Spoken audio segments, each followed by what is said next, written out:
Hello students, we are entering into the last module of auditing, and in that we'll be discussing about the major corporate governance failures.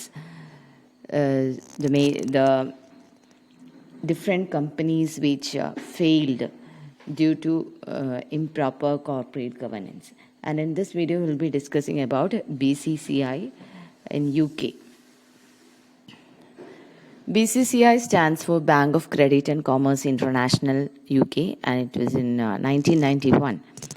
BCCI was a major international bank founded in 1972 by Aga Hassan Abedi, a Pakistani financier.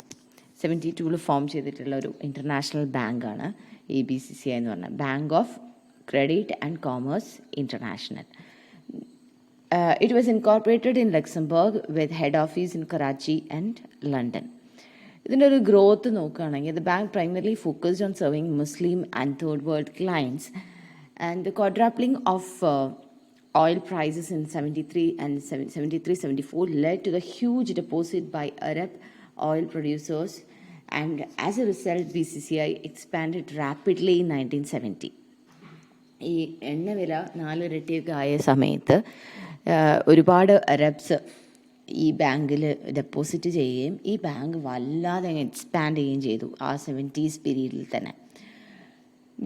It also acquired parallel banks through acquisitions, and it entered the African markets in 79 and Asia in early 1980s. അപ്പോൾ ഒരുവിധം markets ഒക്കെ ഇവർ 80s ഒക്കെ ആയപ്പോഴേക്ക് entry ചെയ്തു. It was among the first foreign bank which was awarded a license to operate in the Chinese Special Economic Zone of Shenzhen. അങ്ങനെ ഏറ്റവും ചൈനയിൽ വരെ ഒരു പ്രസൻസ് ഉണ്ടാക്കിയിട്ടുള്ള ഒരു ബാങ്കായിരുന്നു. And by 1980 BCCI was reported to have assets of over $4 billion with over 150 branches in 46 countries.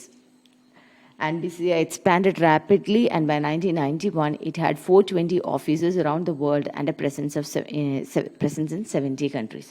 അപ്പോൾ നിങ്ങൾക്ക് തന്നെ ഇമാജിൻ ചെയ്യാം, 70ഓളം കൺട്രീസിൽ 420 ഓഫീസസൊക്കെ ആയിട്ട് വളരെ വൈഡ് സ്പ്രെഡായിട്ട് കിടക്കുന്ന ഒരു വലിയ ഇൻ്റർനാഷണൽ ബാങ്ക്. പക്ഷേ കഥ ഇതൊന്നുമല്ല. Although BCCI's published results showed ever rising profits, ഏറ്റവും പ്രോഫിറ്റ്സ് ആണ് അവരുടെ അതൊക്കെ കാണിച്ചിരുന്നെങ്കിലും ബൈ ദ ലേറ്റ് 1970s തുടങ്ങി 70s ലേറ്റ് ആയപ്പോൾ തന്നെ the bank was suffering an alarming level of bad ഡെപ്റ്റ് ഡ്യൂ ടു റെക്ലെസ് ലെൻഡിങ്. അപ്പോൾ ഇത് ഒരു കഥയാണ്. അതായത് 70കളിൽ തുടങ്ങി 91 ആകുമ്പോഴേക്ക് it had offices in around 70 countries. അങ്ങനെ ഭയങ്കര വൈഡ് സ്പ്രെഡായിട്ട് നിൽക്കുന്ന ഒരു ബാങ്ക്. പക്ഷെ അതിൻ്റെ ഇന്നർ കണ്ടീഷൻ എന്ന് പറയുന്നത് അത് ലേറ്റ് 1970s മുതൽ അതിന് വലിയ പ്രശ്നങ്ങളാണ്. പക്ഷേ അതിൻ്റെ അക്കൗണ്ട്സിൽ they were showing only rising profits. The bank was suffering from an alarming level of bad debts. ഈ ഒന്നും നോക്കാതെ ലെൻഡ് ചെയ്തിട്ട് റെക്ലെസ് ആയിട്ടുള്ള റെൻഡിങ് കാരണം ബാഡ് ഡെപ്റ്റ്സ് കൊണ്ട് സഫർ ചെയ്യായിരുന്നു ഈ bank. It came under the scrutiny of numerous financial regulatory and intelligence agencies in 1980s, and due to concern that it was poorly regulated. 80s മുതൽ ഒരുപാട് ഫിനാൻഷ്യൽ റെഗുലേറ്ററുടെ ഇടയിലൊക്കെ അത് വന്നെങ്കിലും you can imagine late 1970s തുടങ്ങി 1991 വരെ അതിൻ്റെ growth അതിന് കൊണ്ടുപോകാനായിട്ട് സാധിച്ചു. Reality growth in the sense ഈ കള്ള growth. Reality was not reflected in BCCI accounts because the losses were concealed in a Cayman Island subsidiary, a bank within a bank known internally as a dustbin, safe from regulatory scrutiny. ഈ കേമൻ ഐലൻഡ്സിൽ form ചെയ്തിട്ടുള്ള ഒരു ബാങ്കിൻ്റെ ഇപ്പോൾ ഈ BCCIൻ്റെ ഉള്ളിൽ തന്നെയുള്ള ഒരു bank എന്ന രീതിയിൽ അതിൻ്റെ കടങ്ങളായിട്ട് ഒക്കെ ഇതിനെ ഭയങ്കരമായിട്ട് മിസ്അപ്രോപ്രിയേറ്റ് ചെയ്തിട്ട് the regulatories were not able to find, they could know that there is some problem within this bank, but they were not able to catch it out. കാരണം അവരങ്ങനെയാണ്. ആൻഡ് ദേ എൻറ്റേർഡ് ഇവർ ഇങ്ങനെ എന്താ പറയുക subsidiary organisations ഉണ്ടാക്കി അതിലേക്കൊക്കെ അവരൊക്കെ deposit ചെയ്യുന്നതായിട്ട് കള്ളക്കണക്കുണ്ടാക്കി. And they were showing huge deposits and they were covering up their NPAs. And അങ്ങനെ പിന്നെ ഭയങ്കര ഫിനാൻഷ്യൽ പ്രോബ്ലംസിലേക്ക് പോയിട്ട് they started money laundering also. കള്ളപ്പണം വെളുപ്പിക്കാനൊക്കെ ആയിട്ട് തുടങ്ങി. ഈ ഡ്രഗ്സ് ഡീൽ ചെയ്യുന്ന ആൾക്കാരുടെയൊക്കെ പണം സ്വീകരിച്ച് അങ്ങനെ ഒരു അൺഎത്തിക്കൽ ഫോം ഓഫ് ബിസിനസ്സിലേക്കൊക്കെ BCCI കടന്നു. ആൻഡ് വെൻ വി അനലൈസ്, അങ്ങനെ അവസാനം ഇറ്റ് വാസ് എ ഫെയിലിയർ. 1991 ആയപ്പോഴേക്കും ഇതൊക്കെ കണ്ടുപിടിച്ച് അടച്ചു പൂട്ടി. പക്ഷേ ഈ പൂട്ടാനുണ്ടായ കാരണങ്ങളെ നമുക്ക് സ്പെസിഫൈ ചെയ്തിട്ട് പറയാൻ പറ്റില്ലെങ്കിൽ പോലും കുറച്ചൊക്കെ റീസൺസ് ഇതാണ്. ഒന്ന്, ലാക്ക് ഓഫ് കോർപ്പറേറ്റ് ഗവർണൻസ്. ഇവർക്കൊരു ബോർഡ് ഓഫ് ഡയറക്ടേഴ്സോ അങ്ങനെയൊന്നുമില്ല. Everything was managed by this ഈ പ്രൊമോട്ടർ, ഈ അബേദി എന്ന് പറയുന്ന ആൾ ഒക്കെയാണ് ഇതെല്ലാ കാര്യങ്ങളും കൈകാര്യം ചെയ്തുകൊണ്ടിരുന്നത്. ആൻഡ് നമ്മുടെ കോർപ്പറേറ്റ് ഗവർണൻസിൽ ഏറ്റവും ഇമ്പോർട്ടൻ്റ് ആയിട്ട് പറയുന്ന ഒരു പില്ലർ എന്ന് പറയുന്നത് ട്രാൻസ്പാരൻസിയാണ്. And there was no transparency at all. They were just trying to എന്താ പറയുക, വിൻഡോ ഡ്രസ്സ് ചെയ്യാണ്. എല്ലാം ഇങ്ങനെ പുറത്ത് കാണിക്കുമ്പോൾ ഒക്കെ നല്ലതാണെന്ന് കാണിക്കാനായിട്ട് ശ്രമിക്കുകയായിരുന്നു ചെയ്തിട്ടുണ്ടായിരുന്നത്. Then manipulation by bank officers with their own personal agendas. അവരുടെ വ്യക്തിപരമായ താല്പര്യങ്ങൾക്ക് വേണ്ടിയിട്ട് പല സ്ഥലത്തേക്ക് ഇത് സ്പ്രെഡ് ചെയ്ത് പല സ്ഥലത്തുള്ള ആൾക്കാരൊക്കെ ഇതിനകത്ത് വന്നു. They were more focused about the personal agendas rather than the organisation. Then general fraud. Generally അവിടെ എന്താ വെച്ചാൽ സാധാരണഗതിയിൽ നടത്തുന്ന എല്ലാ ഫ്രോഡുകളും ഇതിനകത്തുണ്ടായിരുന്നു. Then failure of fundamental risk management structure. ബാങ്കുകൾക്ക് സാധാരണ ഒരു റിസ്ക് മാനേജ്മെൻറ്റ് സ്ട്രക്ചർ ഉണ്ട്. When they get a loan application, they will have to appraise it, and after testing the repayment capacity of the borrower, then only they will be lending it. അപ്പോൾ അങ്ങനെ ആ ഒരു risk management സ്ട്രക്ചറിനെ മൊത്തമായിട്ട് ഒഴിവാക്കിയിട്ടുണ്ട്. Then untenable loans and acquisition strategies. അതായത് ഇപ്പോൾ ഒരു ലോണിന് നോൺ റീപേയ്മെൻ്റ് ആണ്, if it becomes an NPA, അവിടെ ഒരു മെഷേഴ്സ് ഉണ്ടാവണം ടു റീകൂപ്പ് ദറ്റ് എമൗണ്ട്. അതല്ലാതെ അതിനെ ഹൈഡ് ചെയ്തിട്ട് കാര്യമില്ലല്ലോ. അപ്പോൾ അങ്ങനെയുള്ളൊരു സ്ട്രാറ്റജീസ്, അക്വിസിഷൻ സ്ട്രാറ്റജീസ് ഒക്കെ എന്താ പറയുക, പ്രാക്ടിക്കൽ അല്ലാത്ത നടക്കാത്ത കാര്യങ്ങളായിരുന്നു. Then poor treasury and record keeping practices. അവരെ ഫണ്ട് മാനേജ്മെൻ്റ് ആയാലും അക്കൗണ്ട് കീപ്പിംഗ് ആയാലും no one could identify it. വലിയ വലിയ ഓഡിറ്റിംഗ് ഫേംസ് ഒക്കെ ഇവരുടെ ഫേംസ് ഓഡിറ്റ് ചെയ്തിട്ട് പോലും they could not identify. They could understand there is some faults, but they could not clearly point out it. അതുകൊണ്ടാണ് late 1970s തുടങ്ങി 91 വരെ ഇത് നീണ്ടുപോയത്. Then complex structure of BCCI lending to numerous regulatory violations and legal liabilities. പിന്നെ അവർ ചെയ്തിട്ടുള്ള ഒരു കാര്യം എന്താണെന്ന് വെച്ചാൽ ഒരുപാട് ഈ സ്ട്രക്ചറിനെ ട്രാൻസ്പാരൻസി ഇല്ലാതാക്കുക, വളരെ കോംപ്ലക്സ് ആക്കുക, so that no one will understand what is happening. അങ്ങനെ ഒരു എന്താ പറയുക സ്ട്രാറ്റജിയാണ് അവർ ഫോളോ ചെയ്തത്. They made the structure very complex. കാരണം പല രാജ്യങ്ങളിലുണ്ട്. ആൻഡ് അതിനൊന്നും ഒരു ട്രാൻസ്പാരൻസി ഇല്ല. ആര് എവിടെ എങ്ങനെ മാനേജ് ചെയ്യുന്നു എന്നുള്ളതിനെ കുറിച്ചിട്ടൊന്നും ഒരു ട്രാൻസ്പാരൻസി ഇല്ല.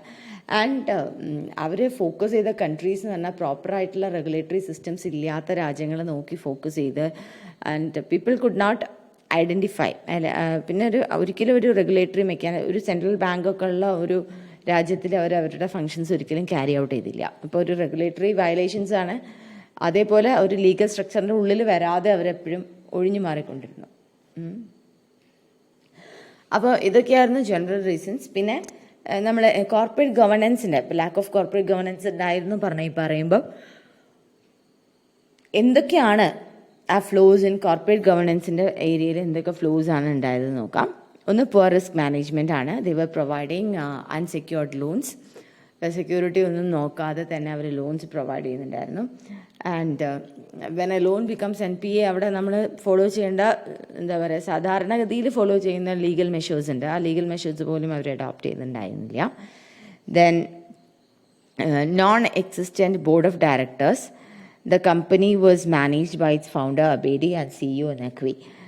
ഇവർ മാത്രമാണ് അവിടെ എന്താ പറയുക ഒരു ബോർഡ് ഓഫ് ഡയറക്ടേഴ്സ്. ആ ബോർഡ് ഓഫ് ഡയറക്ടേഴ്സിൻ്റെ കീഴിലെ പ്രൊഫഷണൽ മാനേജേഴ്സ് അങ്ങനെയൊന്നുമില്ല.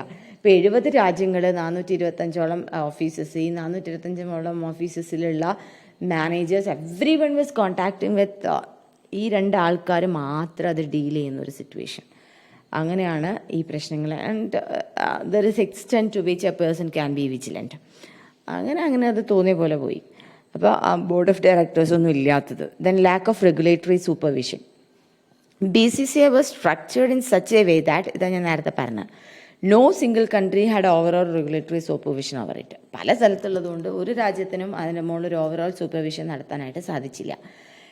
Its two holding companies were based in Luxembourg and Cayman Islands, two jurisdictions where banking regulations were notoriously weak. അത്രയും വീക്ക് ആയിട്ടുള്ള 2 സ്ഥലത്താണ് ഇവരുടെ ഹോൾഡിംഗ് കമ്പനീസ് ഉണ്ടായിരുന്നത്.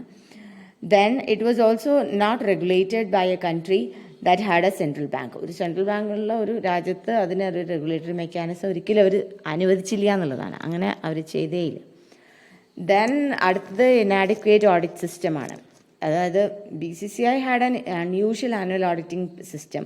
ഇപ്പോൾ നമ്മൾ പറയില്ലേ ഇൻറ്റേർണൽ ഓഡിറ്റിംഗ്, അല്ലാതെ ഇപ്പോൾ ഒരു പെർട്ടിക്കുലർ ഓഡിറ്റ് ഫേം ആണെങ്കിൽ they will be knowing everything about the organisation. ഇതല്ല, അവർ White House, while Pricewaterhouse was the accountants for BCCI overseas, Ernst & Young, ഇതൊക്കെ വലിയ ഭയങ്കര റെപ്യൂട്ടഡ് ആയിട്ടുള്ള ഓഡിറ്റിംഗ് ഫേംസ് ആണ്. പക്ഷേ ഇവർക്കൊക്കെ ഓവറോൾ ഇല്ല, ഓവർസീസിലുള്ള കുറച്ചെണ്ണം അവർക്ക് കൊടുക്കും. Ernst & Young auditor BCCI and BCCI holdings, ലണ്ടനും ലക്സംബർഗിലുള്ളതൊക്കെ ഈ ഏർണസ്റ്റ് & യങ് നോക്കും.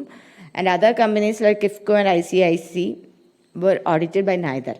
അപ്പോൾ ചില സ്ഥാപനങ്ങൾ ചില ഓഡിറ്റിംഗ് ഫേംസിന് കൊടുക്കുക, ചില രാജ്യത്തുള്ളത് വേറെ ഓഡിറ്റിംഗ് ഫേംസിന് കൊടുക്കുക, ചിലത് ഓഡിറ്റ് ചെയ്യേയില്ല എന്നൊക്കെ പറയുന്ന ഒരു പ്രോപ്പറായിട്ടുള്ളൊരു ഓഡിറ്റ് മെക്കാനിസം ഉണ്ടായിരുന്നില്ല. അപ്പോൾ ഇതൊക്കെയാണ് കോർപ്പറേറ്റ് ഗവേണൻസുമായിട്ട് റിലേറ്റഡ് ആയിട്ടുള്ള പ്രോബ്ലംസ് ആയിട്ട് നമുക്ക് പറയാൻ പറ്റുന്നത്.